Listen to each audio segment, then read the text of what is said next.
Anxiety in the heart of man causes depression, but a good word makes it glad. This is what King Solomon wrote in the book of Proverbs nearly 3,000 years ago. King Solomon was one of the kings of Israel that lived around 950 years before Christ's life on earth. He was known as one of the wealthiest and wisest people to ever live. He also had thousands of wives and concubines, which seems like it would be a good thing, but many of these women caused him to lose his focus on God. So, anyways, I wanted to see if King Solomon's wisdom was supported by the scientific data that we have nowadays. And so there is much overlap with how we diagnose anxiety and depression. For example, both come across as mood swings, sleep changes, fatigue or low energy, problems concentrating, feeling restless or on edge.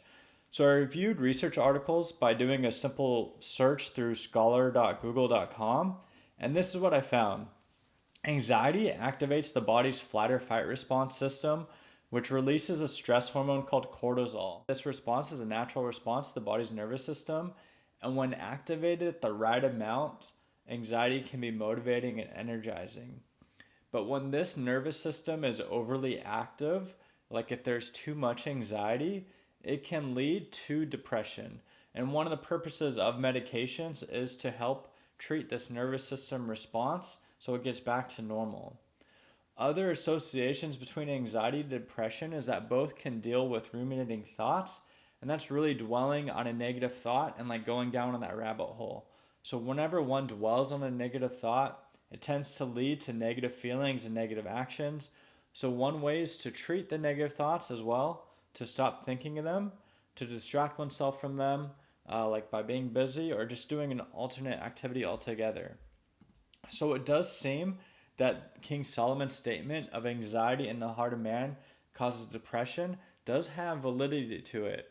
So what about the other part of the verse? He says, but a good word makes it glad. So I wanted to see if that was supported by scientific data as well. And I did another search through scholar.google.com about this aspect.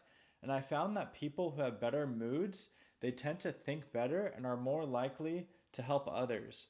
Another study I found was that a positive mood helps people to achieve their goals, makes them to have better self-control, better endurance, seek negative feedback, and complete tests.